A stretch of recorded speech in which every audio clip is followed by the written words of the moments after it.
baru buat kita semua. Puji Tuhan kita sudah ada di tahun 2024. Sebelum saya menyampaikan firman Tuhan, izinkan saya untuk meminta saudara menonaktifkan handphone atau meletakkannya di dalam tas. Ya, karena kalau saudara perhatikan umat beragama lain, nggak ada yang megang handphone sambil ibadah. Ada amin? Iya. Cuma orang Kristen yang dapat kasih karunia diselamatkan, ibadah juga masih mau pegang handphone lagi. Ya. Udah megang handphone, megang tas, utak-utak, sibuk sendiri. Tapi saya mau di 2024 ini ada sesuatu yang berubah dari dalam hidup kita. Kita mau serius dalam beribadah kepada Tuhan. Ya, yang amin 5 orang. Nah, itu 12. Saudara-saudara yang kasih Tuhan, tema gereja kita tahun 2024 adalah tahun pendewasaan. Sama-sama katakan, tahun. Mari kita buka Alkitab kita dalam 1 Korintus pasal yang ke-13 ayatnya yang ke-11. 1 Korintus pasal yang ke-13 ayatnya yang ke-11. Hanya satu ayat saja. Saya mengajak kita semua membaca bersama-sama. 2, 3. Ketika aku kanak-kanak, aku berkata-kata seperti kanak-kanak. Aku merasa seperti kanak-kanak. Aku berpikir seperti kanak-kanak. Sekarang, sesudah aku menjadi dewasa, aku meninggalkan sifat kanak-kanak itu. Bapak Ibu Saudara yang kasih Tuhan, pendewasaan itu butuh proses. Ya, butuh waktu dan tidak instan. Ya, saudara yang mungkin sudah umur 20-an, apakah saudara waktu lahir langsung tiba-tiba umur 20? Enggak. Pasti saudara lewatin umur 1 bulan, 1 tahun, 2 tahun, 5 tahun, dan seterusnya. Itu menandakan adanya proses, adanya waktu, ya, sehingga tidak terjadi secara instan. Dan saya mau katakan saudara, dengar baik pagi hari, dalam proses pendewasaan, kita mungkin saja melakukan yang namanya kesalahan. Ya. Dalam proses menuju pendewasaan, kita bisa saja bukan hanya melakukan 1 atau 2 kali. Bahkan bisa banyak kesalahan kita lakukan. Ya. Ada seorang teman berkata kepada saya begini, ABG, saudara tahu ABG? Macam-macam singkatannya ya, anak baru gede, aku belum gocap. Ya. Tapi teman saya ini berkata bagus banget. Ya, mohon maaf kalau kata-katanya agak ada yang berlebihan. ABG menurut dia adalah aku baru goblok. Ya. Kenapa saudara? Kalau saudara yang sudah dewasa, yang udah umur 30 ke atas, saudara ingat lagi. Waktu-waktu umur saudara 15, 16, 17, sampai 20-an. Ingat gak masa-masa itu saudara? Masa-masa banyak kegoblokan, benar gak saudara? Saudara pertama kali mulai jatuh cinta, udah disakitin masih tetap cinta. Kan? Udah, stop. Tolong direm ya. Ya. Udah dikhianati, tapi masih tetap aja cinta. Kan namanya? Ya kan? Kita melakukan banyak kesalahan di masa muda, saudara.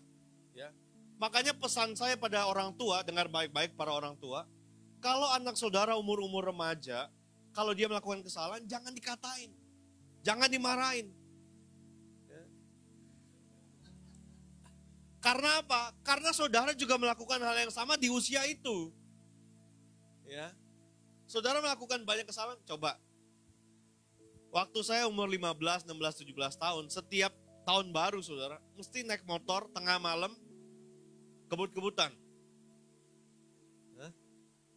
Ya, itu umur 15, 16, 17 tahun. Ya. Coba sekarang disuruh kebut-kebutan, masuk angin saudara. Nggak bisa. Kenapa? Karena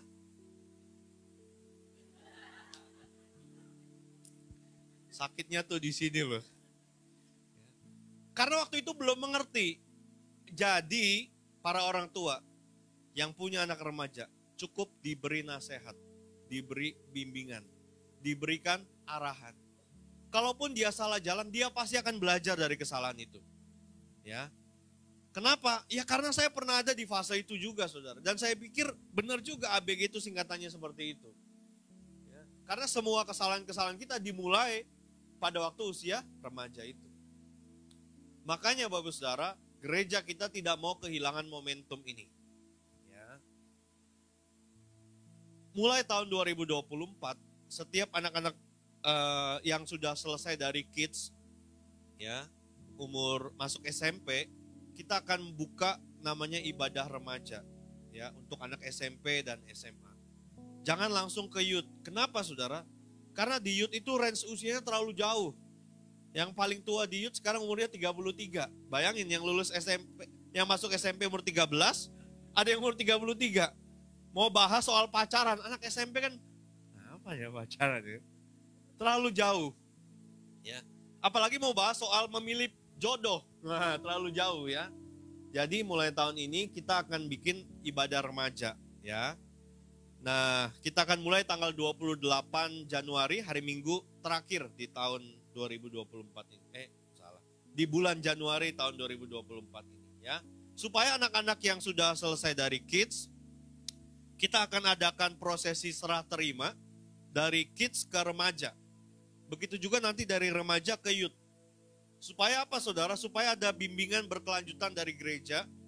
Ini adalah bentuk tanggung jawab moral gereja kepada saudara sebagai jemaat. Ya. Jadi proses pendewasaan itu butuh waktu dan tidak instan. Dan dalam proses pendewasaan itu banyak dari kita melakukan yang namanya kesalahan. Dari hal ini saya mau katakan Bapak Saudara, kalau kita lihat orang sedang melakukan kesalahan, tolong jangan dihujat.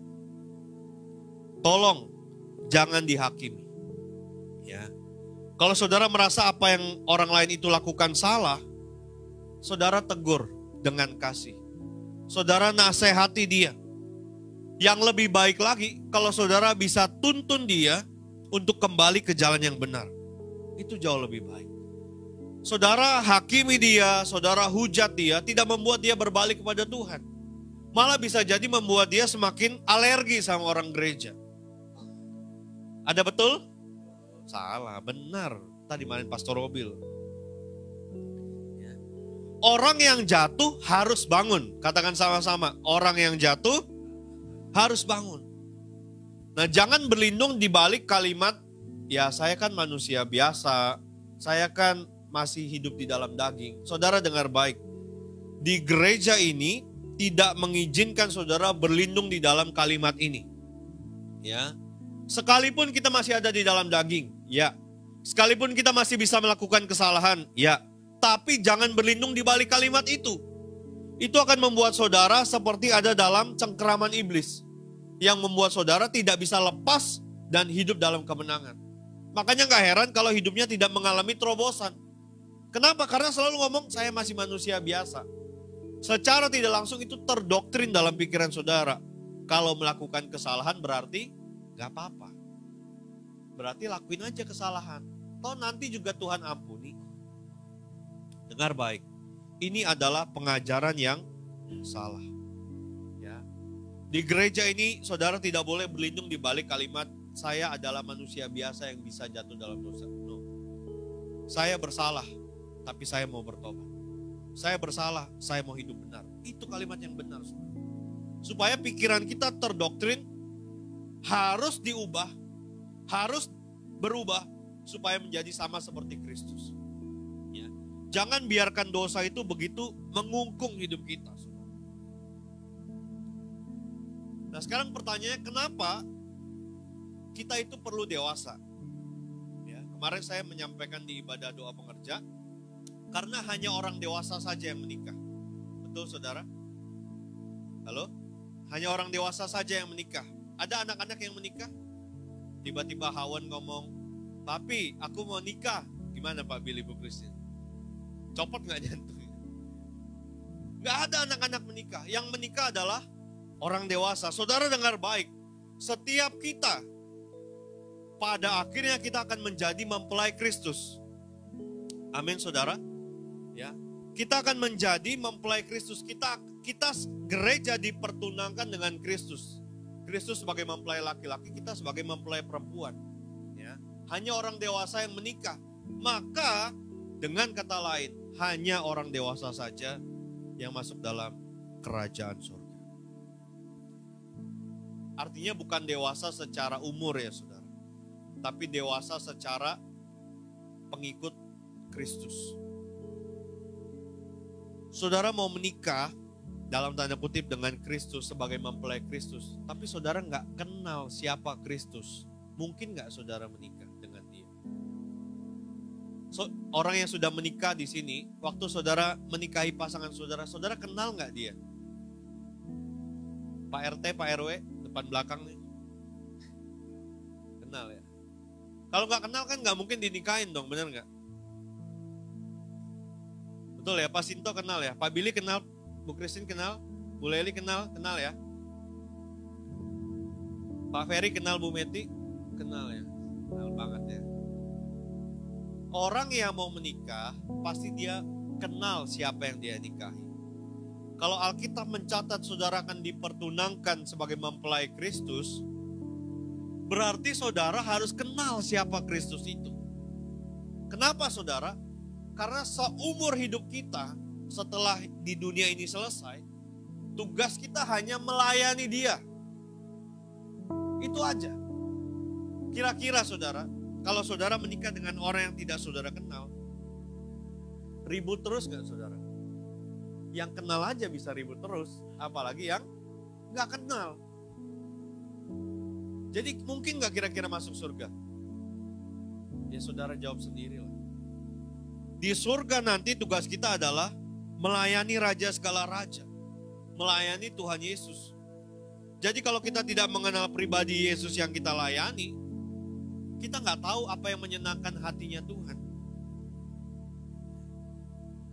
Pak Hartono pasti tahu cara nyenengin Bu Tanculing. Benar nggak Pak? Apa Pak?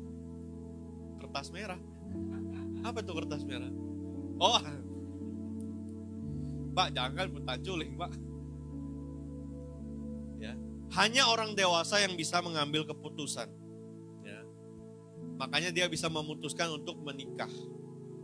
Makanya dia memutuskan dengan yakin bahwa inilah pasangan hidup saya. Masih ingat janji nikah yang sudah menikah? Saya bla bla bla bla memilih. Kan berarti ngambil keputusan, kan memilih.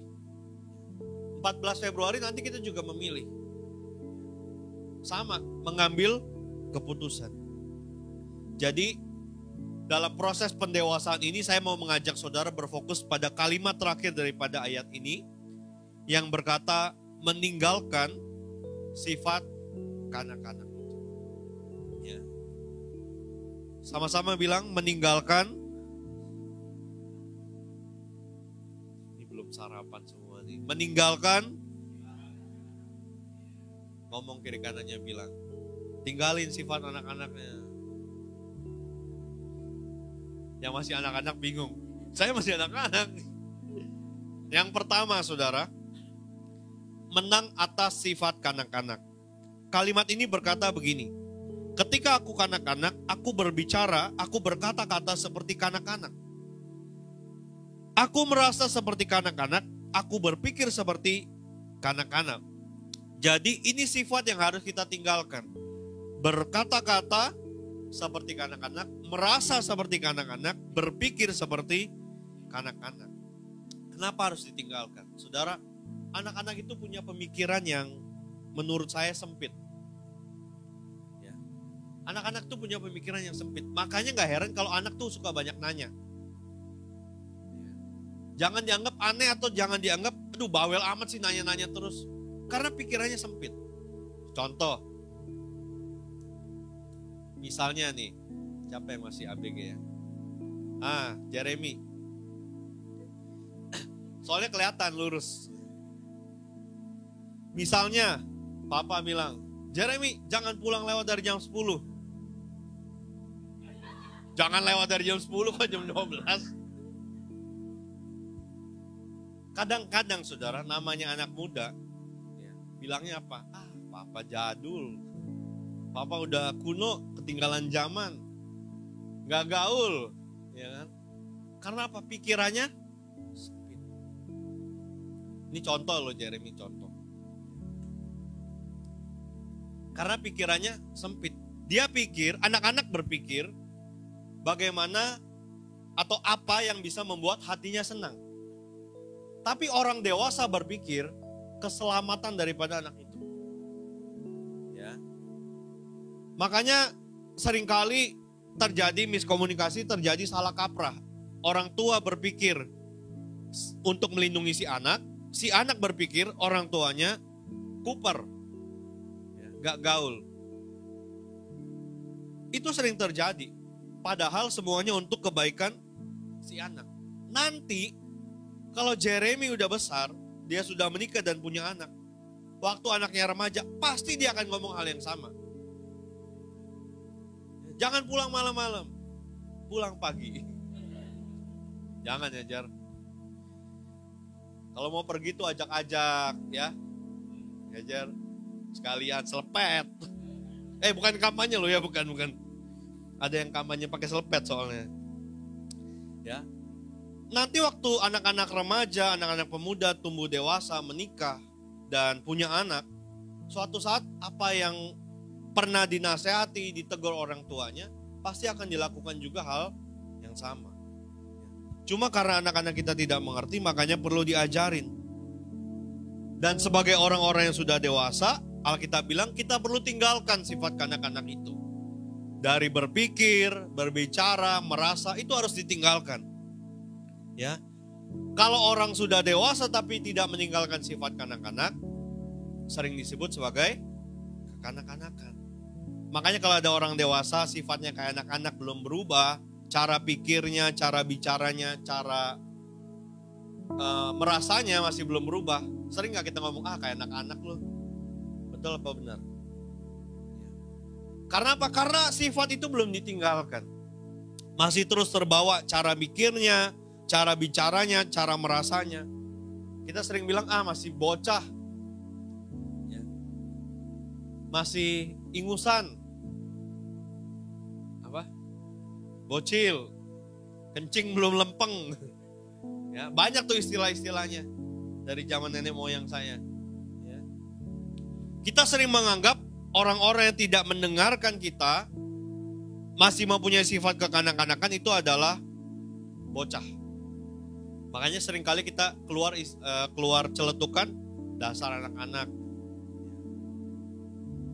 dan lain sebagainya. Maka sebagai orang-orang yang sudah dewasa, kita harus meninggalkan sifat kanak-kanak. Ya.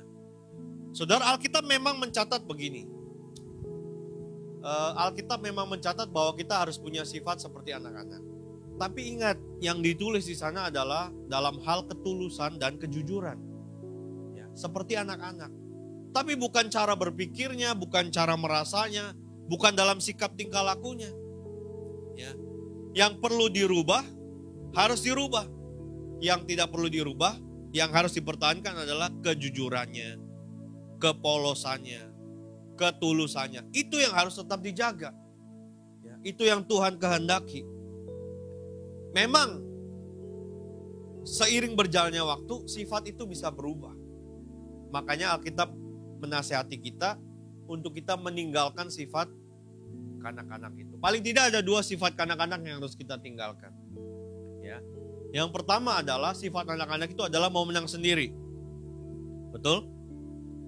Ada gak saudara punya anak masih kecil, misalnya Keko punya mainan. Mainannya diambil orang, marah gak dia?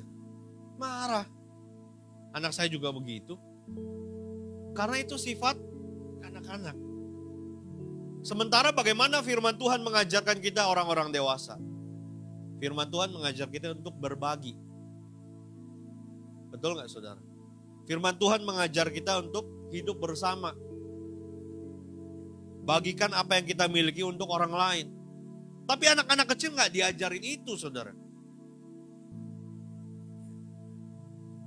Itu salah satu sifat yang harus ditinggalkan dari anak-anak. Mau menang sendiri. Ya. Kenapa? Karena dalam pola pikir anak-anak, yang dia pikir adalah apa yang bisa membuat dia senang. Apa yang bisa membuat dia happy. Dia gak mau pusing soal yang lain. Pokoknya kalau dia mau ini ya ini. Itu anak-anak. Nah, kita yang sudah dewasa, kita harus tinggalkan sifat seperti itu. Contoh. Bentar lagi kan mau Imlek nih. Ya, yang mau merayakan Imlek. Tahun baru Cina. Istrinya ngomong, "Pah, aku mau baju baru." Suaminya bilang, "Udahlah, pakai aja yang ada." "Nggak ada, aku nggak punya baju." Nah, suami saya udah tahu kan kelanjutannya. Buka lemarinya, seret. Itu apa kalau bukan baju? Nggak bisa, pokoknya aku nggak mau Imlek kalau nggak pakai baju baru. Nah, ini sifat kanak-kanak. Sekalian pesan. Ya, Bu.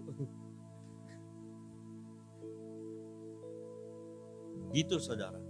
Memaksakan apa yang membuat dia senang. Itulah anak-anak. Pokoknya mau makan babi kecap.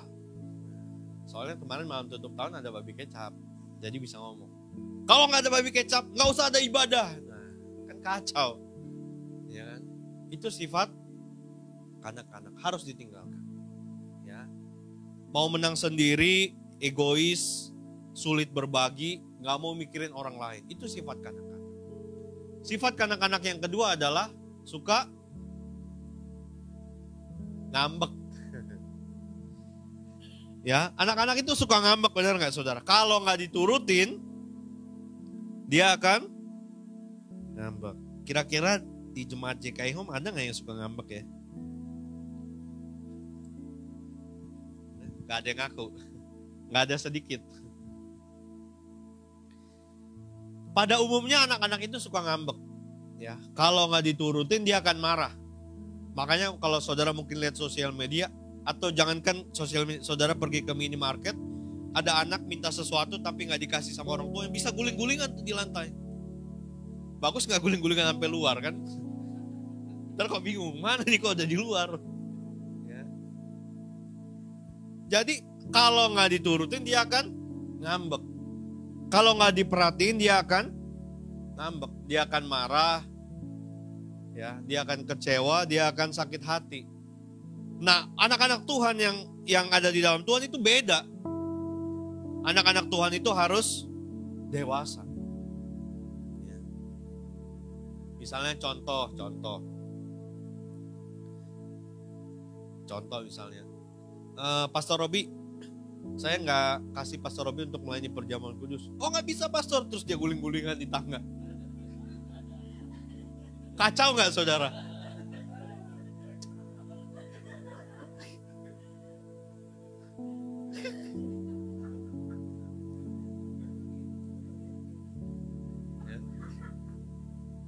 Nggak cocok kan Bu Linda ya, benar ya, nggak cocok ya. Itu namanya masih kekanak-kanakan. Tapi kadang-kadang saudara, kalau kita mau jujur sama diri kita sendiri, kita ada loh sifat itu. Kadang-kadang masih ada, benar ya. Kalau nggak diturutin kita ngambek. Iya. Ya, kita bisa mutung, kita bisa kecewa. Kita bisa sakit hati di gereja. Misalnya contoh, ya. Sel group nggak boleh di rumah Pak Farel lagi. Pak Farel ngambek. Kenapa emang kalau nggak di rumah saya? Emang di rumah saya ada apa? Emang rumah saya kotor? Padahal sebenarnya tanya dulu, kenapa Pak Gembala? Gitu. Kan bisa nanya. Tapi kalau sifatnya kanak-kanak, belum apa-apa udah langsung reaksinya negatif. Ntar Pak Farel guling-gulingan juga. Ketemu sama Pak Robi di bawah.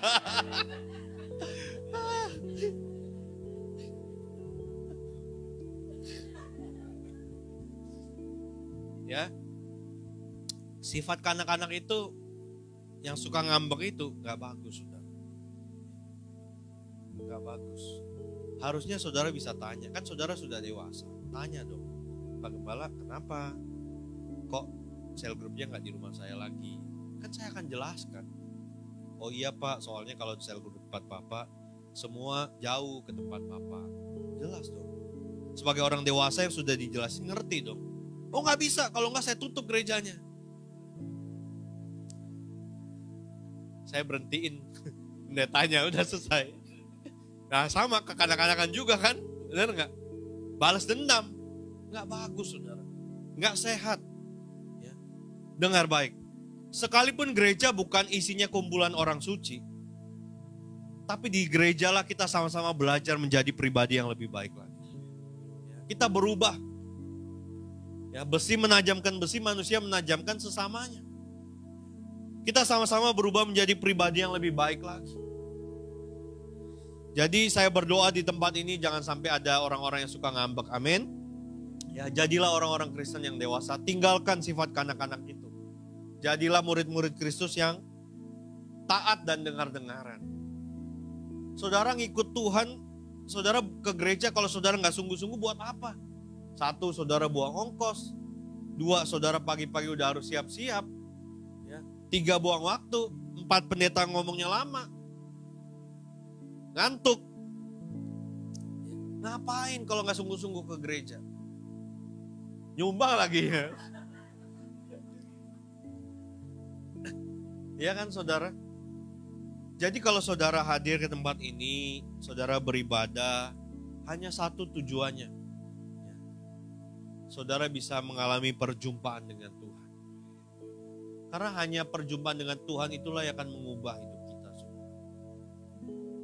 Kalau saudara mau hidupmu jauh lebih baik, kesehatanmu lebih baik, ekonomimu lebih baik, keluarga rumah tanggamu mau lebih baik, carilah Tuhan.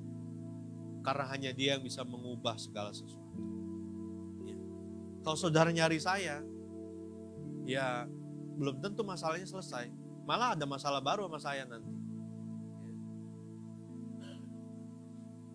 Nah ini nih, saya jadi kepingin cerita nih kan.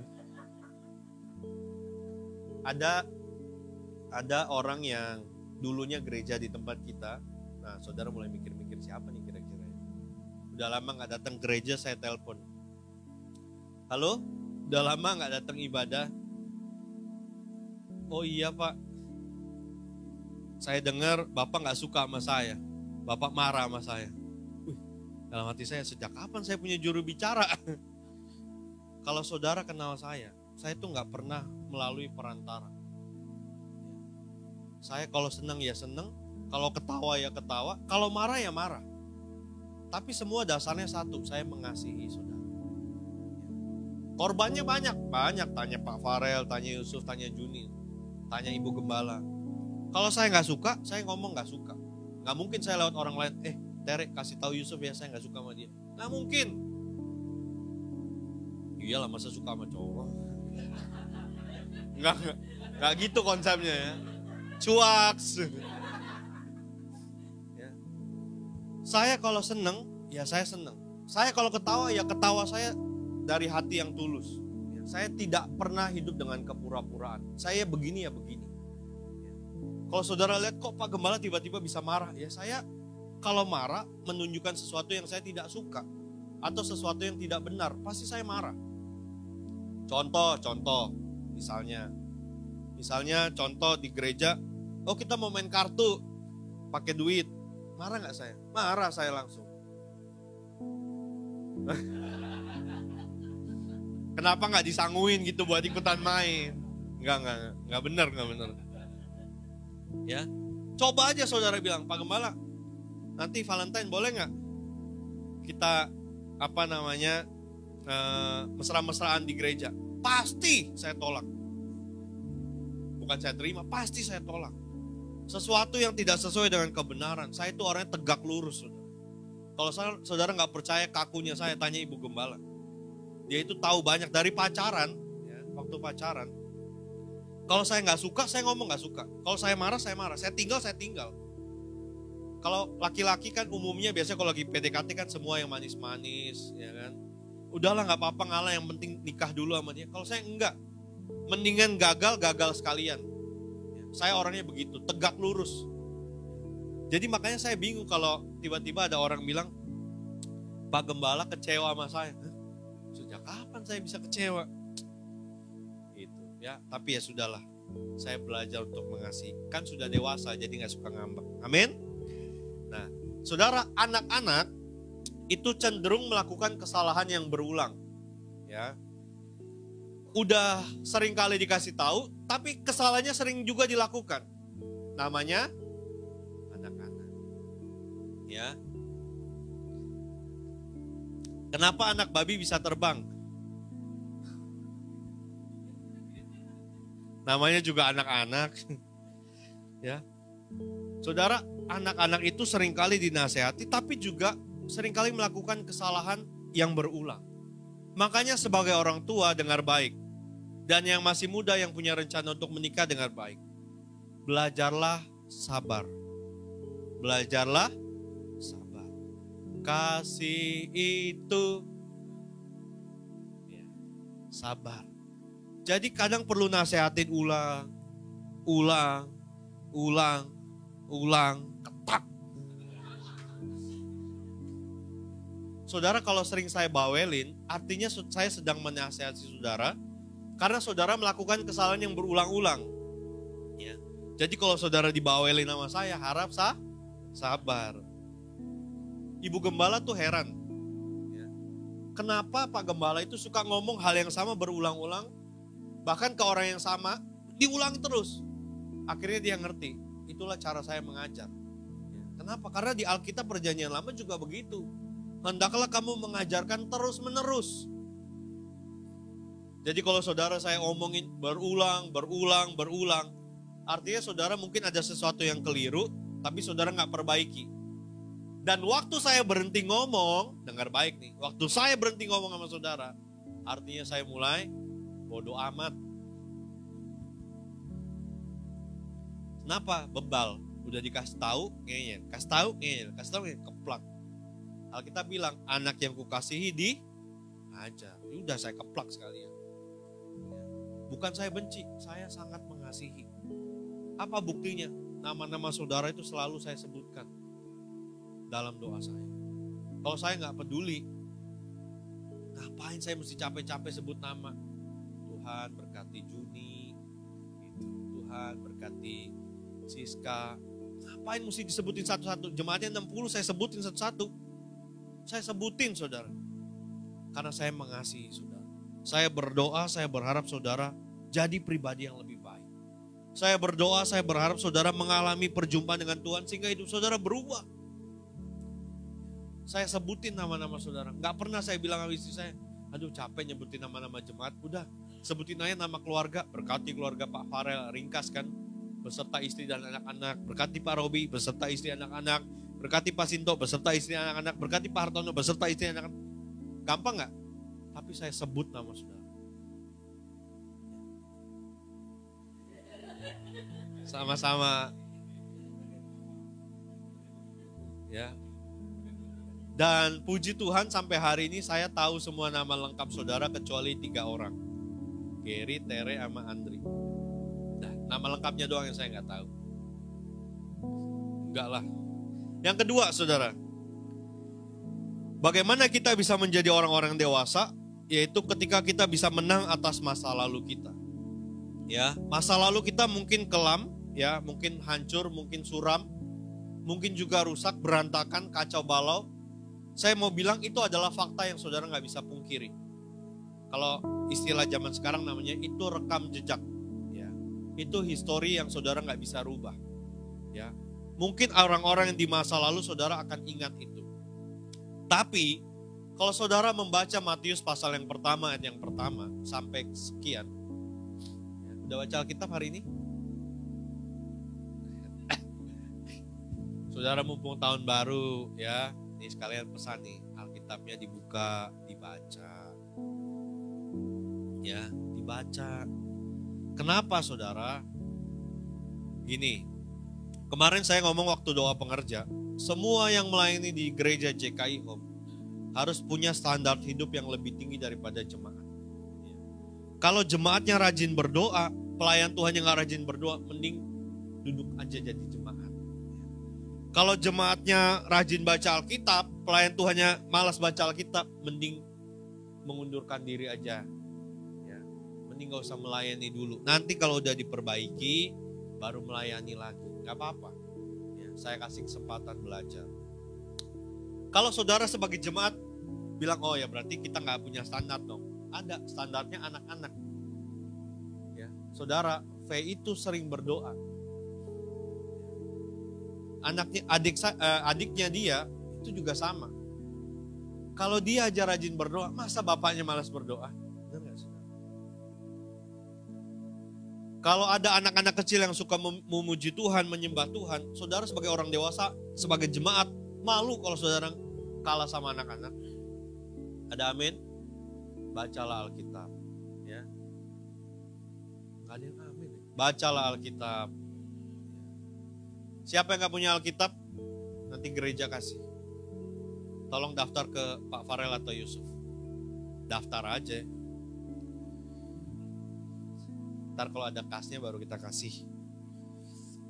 Ya, saudara baca Matius pasal pertama ayat yang pertama. Itu ada silsilah Tuhan Yesus mulai dari Abraham. Adam. Ya.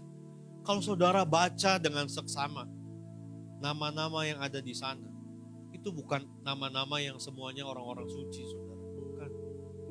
Banyak orang-orang yang di sana dalam silsilah Tuhan Yesus itu punya rekam jejak yang kacau balau.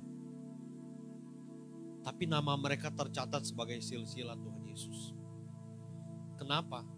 Karena Tuhan Yesus mau kasih tahu, orang yang punya masa lalu yang tidak baik, dia punya pengharapan, punya masa depan yang lebih baik. Ya. Jadi seburuk apapun masa lalu saudara, selalu ada pengharapan untuk masa depan yang lebih baik di dalam Yesus Kristus Tuhan. Ya. Makanya saya suka alergi sama orang-orang yang suka pura-pura jadi orang yang sempurna. Kayaknya paling suci benar dah. Nggak ada masalah, pokoknya aman semua beres. Lebih baik tuh apa adanya. Kalau jelek ya jelek, tapi mau berubah. Kalau salah ya salah, tapi mau berubah. Itu jauh lebih baik. Daripada jelek, tapi bilang enggak. Bilangnya semua baik. Semua baik. Semua baik. Enggak gitu, saudara. Di gereja ini jangan ada kepalsuan. Jangan ada kepura-puraan. Apa adanya aja. Biar kita saling menasehati, saling mendorong supaya jadi pribadi yang lebih baik. Yang bermuka dua, tolong kasih satu mukanya ke orang yang cari muka. Jadi pas. Gitu, saudara. Cuaks. Masa lalu itu gak bisa dirubah, ya.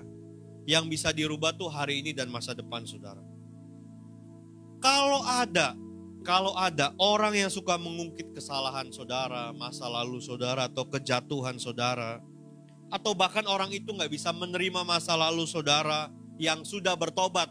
Catatannya di sini nih, yang sudah bertobat. Saya takut, saya antisipasi, Pak, bukan takut. Saya antisipasi, orang itu tuh lebih hebat daripada Tuhan. Kenapa, saudara? Karena Tuhan saja mengampuni, menyucikan, menghapuskan, melupakan. Lah kok ini bisa ada manusia yang selalu ngungkit-ngungkit masa lalu orang? Emang dia pangkatnya lebih tinggi dari Tuhan Yesus?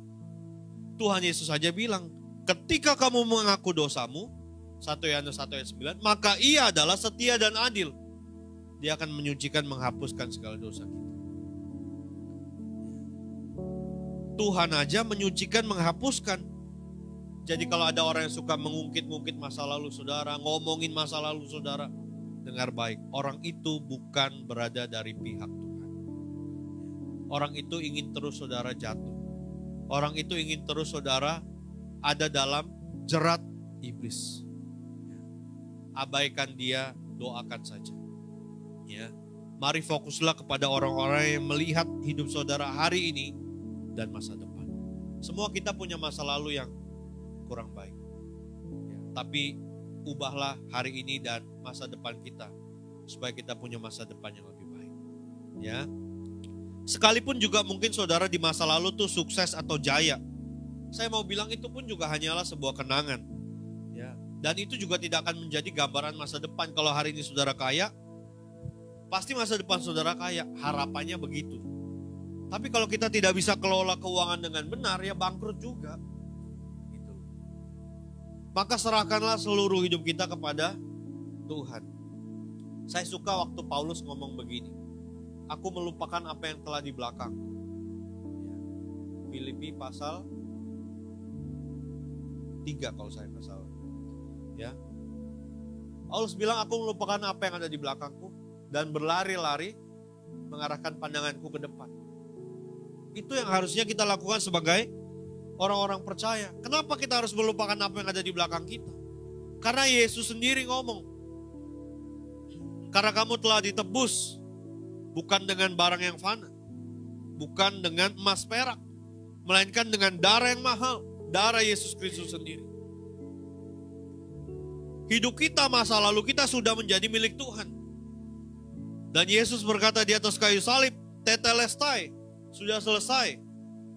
Jadi tidak ada satupun orang di muka bumi yang berhak mengungkit masa lalu saudara. Mengingatkan boleh, supaya mawas diri. Ya. Tapi kalau terus-menerus diungkit, bahaya. Jangan terjebak di dalam masa lalu saudara. Ya, jangan juga menjadi orang yang menghakimi dan menghantui masa lalu orang lain. Ya, jangan. Biarlah kita hidup di hari ini dan hidup di masa depan. Bagaimana caranya? Caranya adalah dengan mulai membangun kebiasaan-kebiasaan yang baru dengan sengaja. Ya. Mulailah membangun kebiasaan-kebiasaan baru dengan sengaja. Harus dengan sengaja. Contoh, berdoa. Saudara harus melakukan ini dengan sengaja. Ya, saya harus berdoa. Saya harus luangin waktu berdoa. Baca Alkitab pun juga demikian. Saudara harus lakukan dengan sengaja. Saya mau baca Alkitab. Dengan serius, memuji Tuhan juga sama. Saya dengan sengaja. Kenapa? Karena motivator dunia bilang bisa karena biasa. Kalau saudara nggak membiasakan diri untuk berdoa, selama-lamanya saudara akan sulit berdoa. Sulit menikmati hadirat Tuhan. Kalau saudara tidak membiasakan diri membaca Alkitab, buka lembaran pertama aja udah ngantuk. Tapi biasakanlah, mulailah sebuah kebiasaan baru. Ya. Lakukanlah dengan sengaja. Mulailah berdoa, mulailah membaca Alkitab, mulailah memuji Tuhan. Harus dilakukan dengan sengaja. Tapi kalau bercandain orang jangan sengaja. Ya. Kalau mau jelekin orang jangan sengaja. Hanya kebiasaan-kebiasaan ini yang dilakukan dengan sengaja. Saya kasih contoh satu ayat dalam Ibrani pasal 10 ayat 25. Ibrani pasal 10 ayat yang ke-25. Firman Tuhan berkata begini, janganlah kita menjauhkan diri dari pertemuan-pertemuan ibadah kita seperti, garis bawahi di sana ada kata apa saudara? Dibiasakan. Udahlah minggu ini gak usah ke gereja dulu. Lagi ada acara, toh Pak Gembala juga gak marah. Ntar minggu depan, anak mau ujian, gak usah ke gereja dulu lah. Nanti jadi kebiasaan. Karena apa? Dibiasakan. Alkitabnya ngomong begitu saudara. Jangan menjauhkan diri dari pertemuan-pertemuan ibadah seperti dibiasakan. Saudara membangun kebiasaan malas beribadah, saudara akan menjadi biasa untuk tidak beribadah. Saudara membangun kebiasaan malas membaca Alkitab, saudara akan menjadi biasa ketika saudara nggak baca Alkitab. Maka bangunlah kebiasaan ini dengan sengaja. Karena semua yang kita lakukan secara berulang-ulang itu akan menjadi kuat dan melekat di dalam diri kita. Ya. Makanya harus terus dilakukan dengan sengaja, berulang-ulang. Saudara bilang, udahlah hari ini gak usah baca Alkitab dulu, besok aja dirapel. Percayalah saudara, besok saudara akan lebih malas lagi. Percayalah, kalau saudara gak percaya, buktikan. Saudara yang dulu rajin baca Alkitab, sekarang malas baca Alkitab. Kira-kira kenapa? Buru-buru nih. Nanti aja deh malam. Malam capek, ketiduran om. Benar gak saudara? Karena dibiasakan. Maka dari itu saya mendorong bangunlah sebuah kebiasaan yang baik. Kita harus menjadi orang-orang yang dewasa. Saudara. Tinggalkan sifat kanak-kanak. Tinggalkan cara berpikir, perasaan, kata-kata yang seperti anak-anak. Karena hanya orang dewasa lah yang akan menikah. Ingat kita sudah dipertunangkan dengan Kristus dalam perjamuan kawin anak domba. Tugas kita di bumi hanya sementara. Sampai kapan kita nggak tahu. Tapi yang jelas setelah kita selesai di dunia ini, kita akan menjadi mempelainya Kristus. Bagaimana saudara bisa menjadi mempelai Kristus kalau saudara nggak kenal siapa pribadi Yesus? Maka dari itu Bapak Ibu Saudara, fokuslah mulai hari ini. Fokuslah hidup saudara, bangun hidup saudara untuk menyambut kedatangan Tuhan Yesus yang kedua kali. Waktunya singkat. Waktunya singkat. Gak ada waktu lagi untuk main-main. Ya. Waktunya sangat singkat. Jadi bersiaplah untuk menjadi mempelai-mempelai Kristus. Tuhan Yesus memberkati kita semua.